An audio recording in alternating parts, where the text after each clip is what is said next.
Imagine this moment. You're in a meeting, or sitting at the dinner table with people you know well.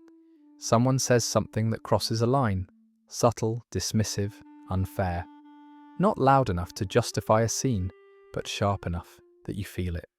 Before you can think, your body reacts. Your chest tightens, your heart starts racing, your throat closes like words are physically blocked from getting out. There's a split second where your mind screams, "Say something, defend yourself, this isn't okay."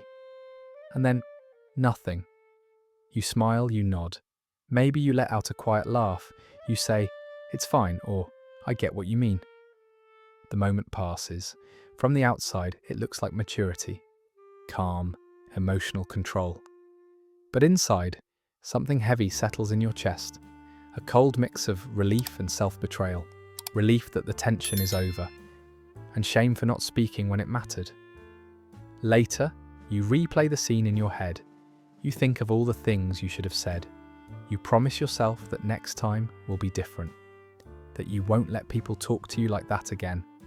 But deep down, you know the truth. You didn't choose silence. Your body chose safety. And that invisible freeze, that moment where your voice disappears, isn't a personality flaw. It's a survival response that learned long ago that speaking up wasn't safe.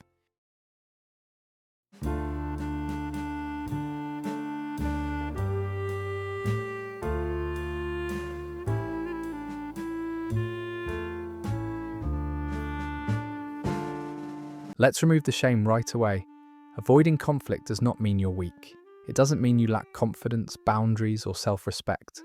And it certainly doesn't mean you're too sensitive. What it means is that your nervous system learned a very specific way to keep you safe. Most people are familiar with the classic stress responses, fight or flight. You either push back or you escape. But there are two others that matter deeply here, freeze and fawn. When conflict avoiders sense tension, a raised voice, a critical tone, a shift in energy, their system often defaults to the fawn response. This is the instinct to placate, agree, soften, or disappear emotionally in order to reduce threat. It's not a conscious choice. It happens before logic has time to intervene. Your brain isn't asking, "What do I want to say?" It's asking, "How do I make this stop?" At a biological level, your amygdala, the brain's alarm system, detects conflict as danger. And for you, social rejection doesn't register as discomfort. It registers as risk. Historically, being excluded from the group meant losing protection, resources, and survival itself. So your system chooses the strategy that once worked best, submission. By smiling, by agreeing, by apologizing when you did nothing wrong. Cortisol floods your body, preparing you for threat. But instead of mobilizing you to fight, your nervous system guides you to blend in, to soothe, to stay likable. You become less visible, not because you don't matter, but because invisibility once meant safety. This isn't who you are. It's what kept you alive. Here's the part most people misunderstand. You're not overreacting to conflict. Your nervous system is reacting accurately, based on old information. When someone disagrees with you, challenges you, or expresses frustration, your body doesn't interpret it as a difference of opinion. It interprets it as a rupture in safety, a signal that connection might be at risk. That reaction begins in the amygdala, the brain's threat detector. Its job isn't to be reasonable, it's to be fast. And it doesn't distinguish between a physical threat and a social one. To your nervous system, an angry tone or disappointed look can carry the same urgency as danger. Evolutionarily, this made sense. Humans survived in groups. Being rejected by the tribe didn't just hurt emotionally, it meant exposure, hunger, and death. So the brain learned to treat social conflict as something to avoid at all costs. The problem is that your nervous system never updated the rules. So today, a performance review feels like standing trial. A tense conversation with a partner feels like abandonment waiting to happen. A disagreement with a friend feels like the beginning of the end. Your body responds before your adult mind can remind you, I'm safe, I can handle this. Your heart races, your throat tightens, your thoughts narrow, and suddenly, saying what you actually feel seems dangerous. Not because it is, but because your system learned long ago that speaking up came with consequences. This is why confidence alone doesn't fix conflict avoidance. This is why just be assertive never works. You can't logic your way out of a nervous system that's trying to protect you. First, it has to learn that disagreement is no longer a threat, it's a conversation. We are not born afraid of our own voices. Children speak freely. They protest. They ask why.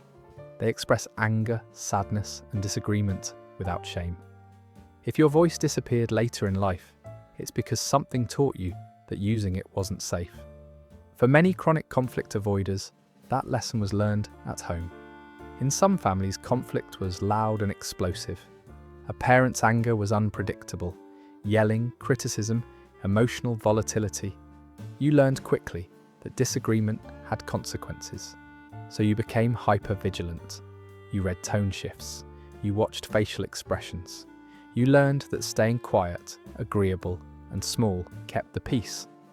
In that environment, invisibility felt like safety. In other families, the lesson was quieter but just as powerful. Love was conditional. There may not have been shouting, but there was withdrawal, silence, disappointment. When you expressed anger, sadness, or needs, you were met with emotional distance.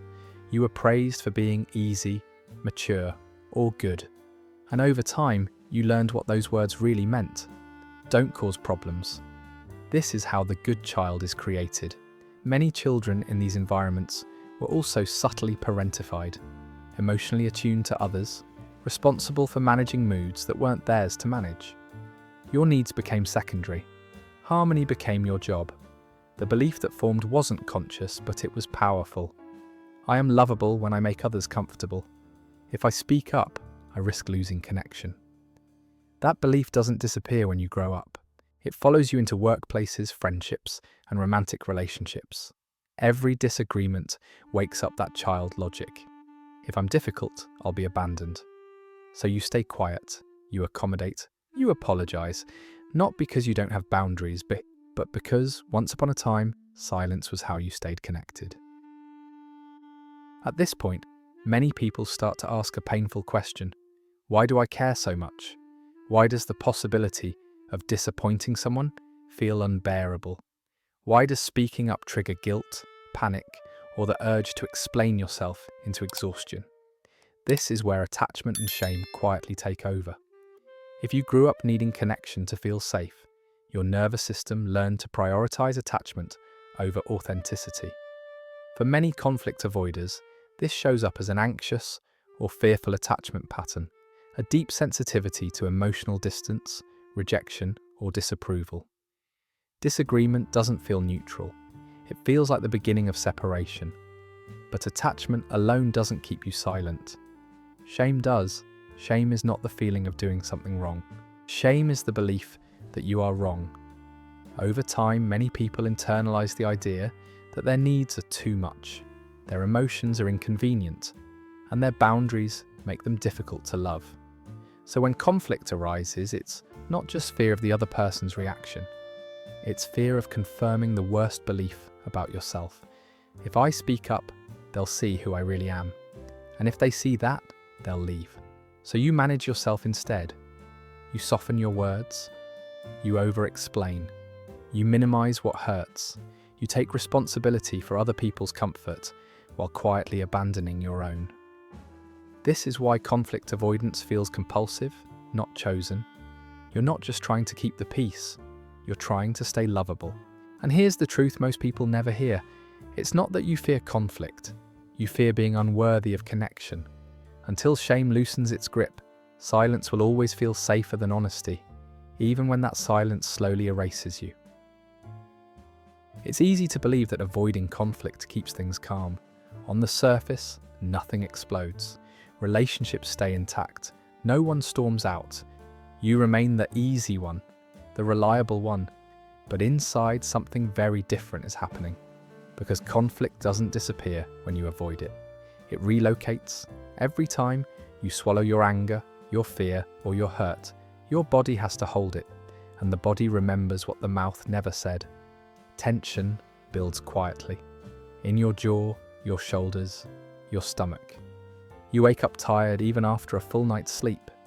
Headaches become normal. Digestive issues, chronic fatigue, anxiety that seems to have no clear cause. This is the pressure cooker effect. Repressed emotions don't dissolve, they turn inward. Then comes resentment.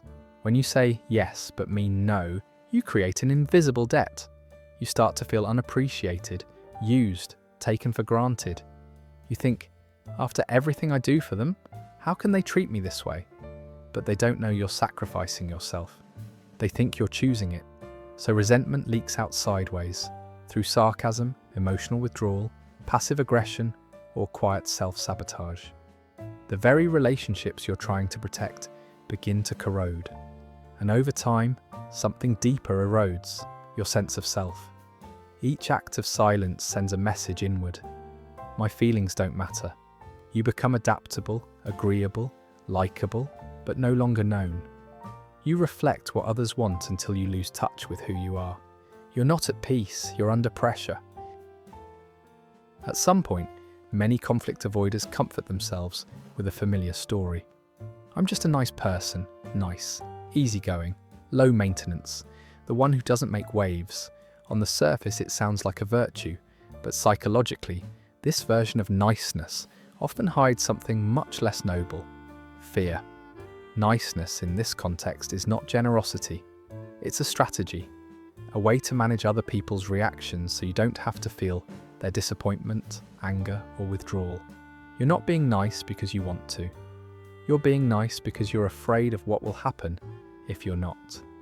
That makes niceness a form of self-protection disguised as morality. Kindness is different.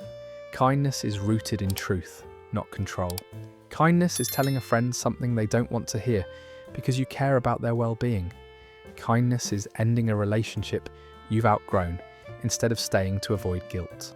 Real kindness is willing to risk discomfort for honesty. Avoiding conflict often means choosing niceness over kindness, choosing immediate safety over long-term integrity. It keeps things smooth on the surface, but hollow underneath. And here's the part that matters most. Niceness wasn't your flaw. It was your adaptation. You learned that being agreeable kept you connected, that being pleasant made you safer. But what once protected you is now keeping you small. Because relationships built on niceness don't know the real you. They know a version designed to be accepted. And acceptance without authenticity is not love, it's performance. For many conflict avoiders, the fear isn't just about disagreement, it's about what disagreement might turn them into. There's a quiet terror beneath the surface. If I speak up, I'll become harsh, demanding, just like the people who hurt me. So silence feels safer than risking becoming the villain in your own story. But here's the truth that changes everything. Boundaries are not aggression, and conflict is not cruelty. Healthy conflict is not about overpowering someone or winning an argument. It's about naming your inner reality without attacking theirs. Assertiveness says, "This is what I feel. This is what I need." Aggression says, "Your needs don't matter." They are not the same. Many people confuse boundaries with punishment because they were raised in environments where limits were enforced with anger, withdrawal, or control. So when you imagine setting a boundary, your body expects backlash, raised voices, rejection, abandonment. But boundaries are not walls, they're doors. They tell people how to stay in relationship with you. It's also important to say this: not every situation calls for confrontation. Some people are unsafe. Some moments are poorly timed.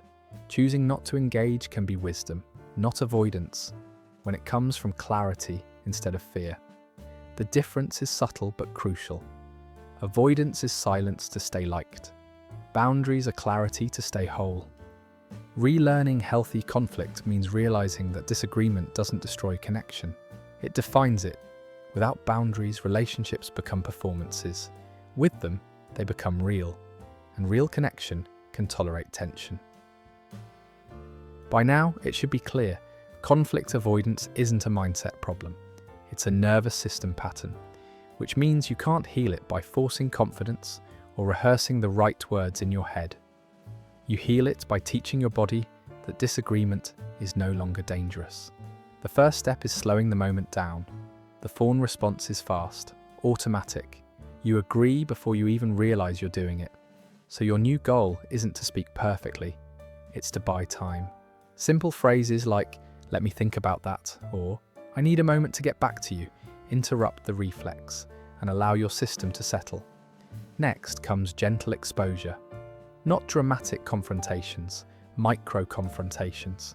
Sending food back when it's wrong. Saying no to a small request. Disagreeing about something low stakes. Your heart will race. You'll feel guilt. This is not failure, it's retraining. You're teaching your body, I spoke up and I survived. And yes, the guilt will come. That guilt isn't proof you're doing something wrong. It's the residue of an old pattern breaking apart.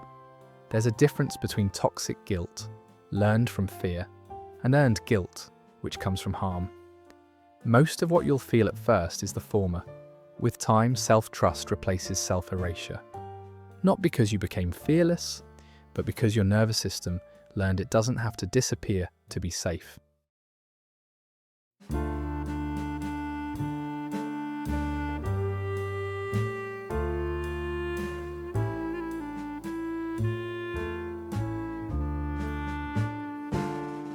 There is a price to silence that rarely gets talked about. It's not loud, it doesn't show up all at once. It shows up years later, in the quiet sense that your life doesn't quite feel like yours. In relationships where you're appreciated, but not truly known. In a lingering feeling that you've been living slightly off-center, adjusting yourself to fit instead of standing where you actually belong. Peace that is built on silence is not peace. It's compliance. When you silence yourself to keep others comfortable, you may avoid conflict, but you also avoid intimacy. Because real connection requires friction. It requires truth, and truth cannot exist where your voice is missing.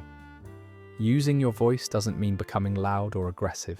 It means trusting that you can tolerate disagreement without disappearing. It means believing that even if someone is disappointed, upset, or doesn't understand you, you will still be okay. That kind of peace doesn't come from being liked by everyone. It comes from being aligned with yourself. And the quiet power of using your voice isn't that it changes other people, it's that it brings you back to yourself.